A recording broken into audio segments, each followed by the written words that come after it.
Hi guys, welcome to another episode of Gossing Around in Boats. Today's episode, I'm going to take you through the journey, take you along on the journey with me to it's a 3.5 4-stroke Mariner, 3.5 Mariner engine. We're going to tune it up. I've seen a few people putting 5 horsepower carburetors on these. Just to get them running properly, really, because these 3.5s, there's a common issue with the carburetor. It literally, when you're going from the first, what's it called? The first jet, the idling jet, onto the main jet. For some reason, there's like this dead spot. There's this boggy spot, and if you do it too quickly, it bogs out, and the engine will cut out, bogs down. So yeah, apparently these 5 carburetors, 5 horsepower carburetors, are much better with these 3.5 engines. So it's going to give us a bit of power, a bit more power. Some people actually put stainless steel, well, no, it's just a steel prop on, but I'm just gonna keep this plastic one, to be honest with you. I'm gonna see what sort of increase in power we're gonna get from this 5 horsepower carburetor. Should be noticeably different, hopefully. Even if it's just a reliability factor, that's enough for me, really, because I want to take this out. I bought the 4-stroke for more reliability, better petrol consumption. So yeah, let's show you how to do this. So first of all, we're going to take off the cowling, obviously number 1. I haven't actually got the carburetor yet, but I've looked on my eBay and it says it's getting delivered today, so I'm super excited. So let's try and get prepared, basically. So I'm going to take off this little babby. From what I can remember, you got to take off the petrol tank. Really tiny petrol tank. That's my only, not concern, but yeah, I mean, 4 strokes, better fuel consumption. But yeah, it's a bit of a tiny little thing, but we'll get that off. You can see 1, 2, 3 little nuts bolts we need to look at. Once we've got that off, we then have got 2, you see that, 1 and 2 nuts. Randomly they've got like a Phillips head on there, and it's obviously, you can use a spanner or a whatever, wrench. We'll get that off, and then we'll just literally take all the tubes off and take the throttle cable out. I'll show you all this in a minute. But yeah, it's such an easy job, and the carburetor only cost me about £30, but I'm hoping, fingers crossed, we get a lot better, well, not massive performance gains, but reliability gains. Yeah, I don't really want to keep cleaning this one out. I think the main issue with this carburetor is I just think it just gums up way too quickly. With the fuel these days, if you're not using the E5 stuff, if you're using E10, it's got too much ethanol in it, and that just kind of becomes like varnishy, and it just blocks everything up if you just leave it settling for too long. Yeah, interesting to see how this goes. If I don't get too many gains out of it, I'm just going to buy a 5 horsepower 4-stroke, I think. Get rid of this one, get rid of my 2 horsepower 2-stroke, because I love that engine, really light, but I just want to keep buzzing out there to the wrecks, and you know, I want a little bit more, want a faster boat. I mean, it doesn't need to be majorly fast, but I just want to get on the plane. As soon as you're on the plane, you're saving petrol, you're saving time. You can do so much more. You can have like 3 times the amount of fishing, I reckon. But yeah, anyway, let's get this fuel tank off, and I'll give you a little look at what we're doing. Sorry about the messy shed. Chaos everywhere. Lots of projects, you know me. Right, so first of all, like I said, just got to take the fuel tank off.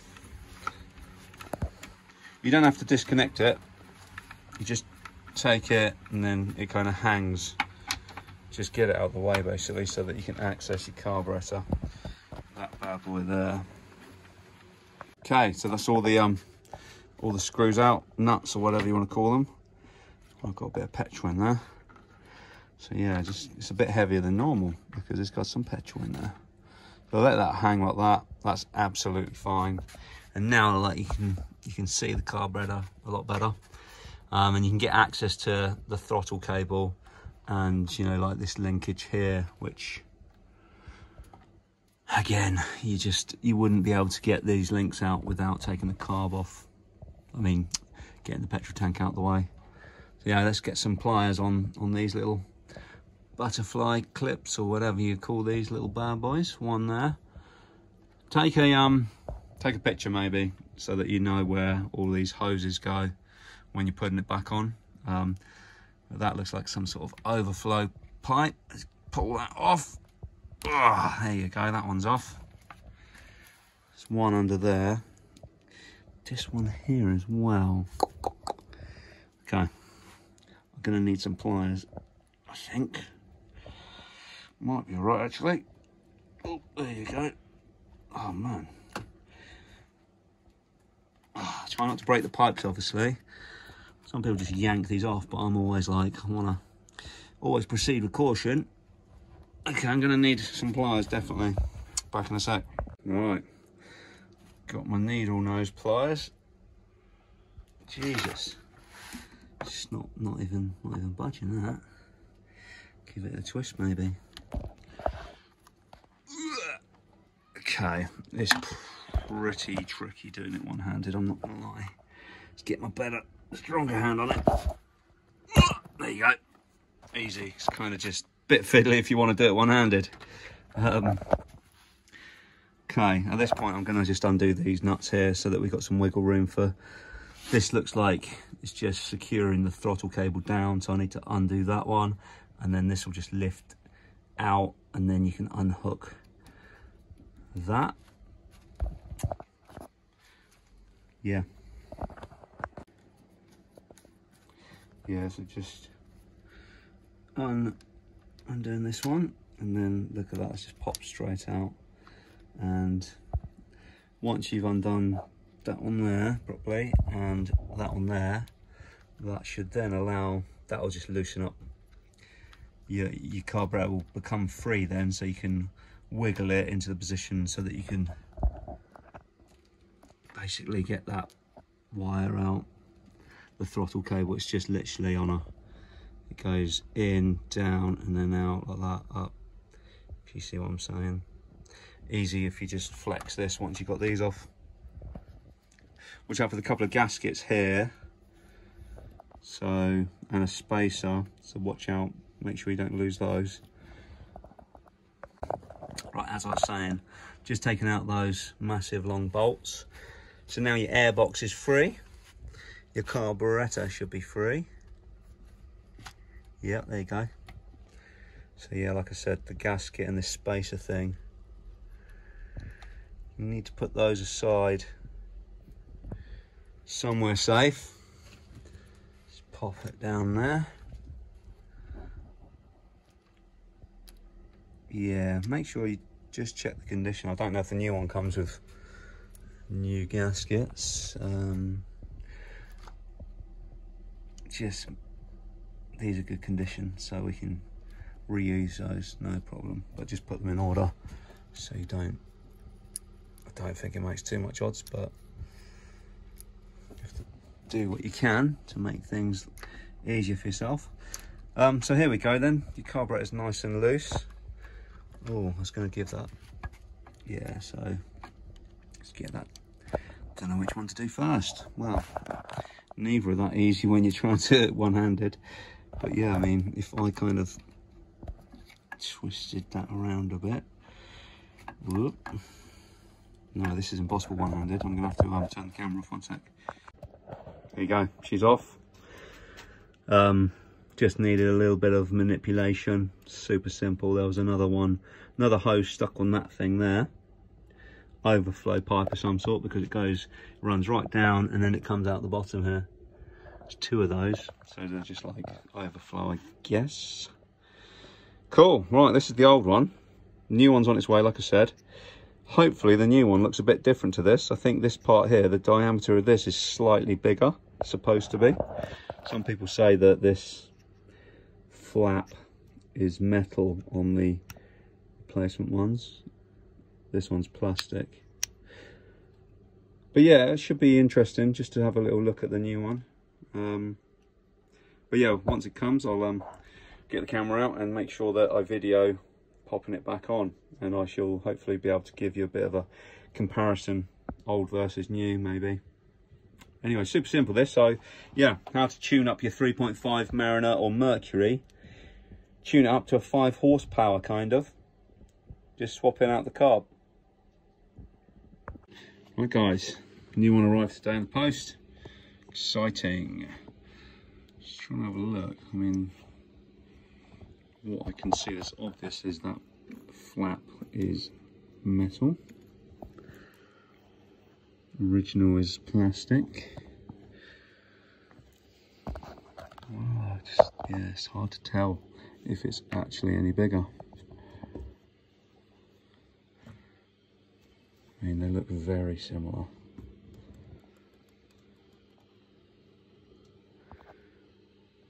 Well, one way to actually find out is get it on.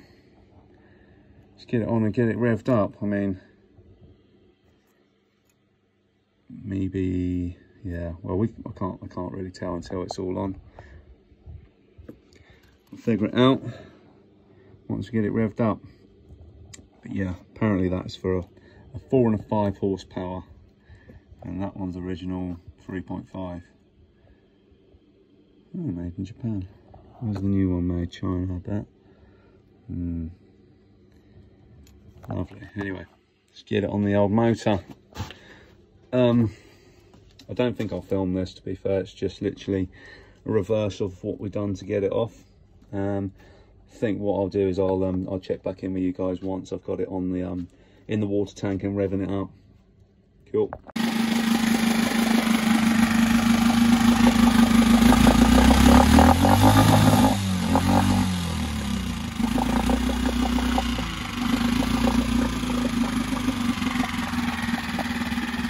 Hi guys, that's a million times better. Just fired it up, and before I'd have to keep the choke out, and then I'd once it was warmed up, I would then rev it up, and once it was going from the idling jet to the main jet, it was bogging down. You probably can't hear me right now because I'm standing next to it. It does feel when I rev it up. That's a lot more power, definitely. Exciting. Bit of a noisy 4-stroke this one. Pumping water really well. I haven't even squeaked the carburetor, that's just straight out of the box.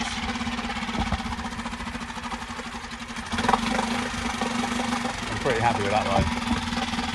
30 quid. It's like a new engine. Yeah. Hi guys, so basically what I was trying to say there is the engine has improved immensely. There used to be a bogging patch from the idle jet to the main jet. So you'd rev it, even if you turned it slowly, it would go, and sometimes it would make it through. Did you like that impression? Sometimes it would make it through to the main jet, but very rarely. So yeah, that's a common issue with these 3.5 Mariners. But now, like I said, with this 5 horsepower carburetor, I'll link something below. Easy to, like, I was able to swap it out really quickly, really easy. So you should be able to, no problem. So yeah, pretty much half an hour job, but it makes your outboard, it's like a new engine, like a brand new engine. It's got proper power. And yeah, I just need to go and test it on the water now. A lot of people will get the steel prop as well. I'm just going to keep the plastic one because I'm not too sure if I'm going to keep this engine. I might just sell it on. But yeah, I hope this video has been really helpful. Drop us a like and a comment and subscribe if you've not already.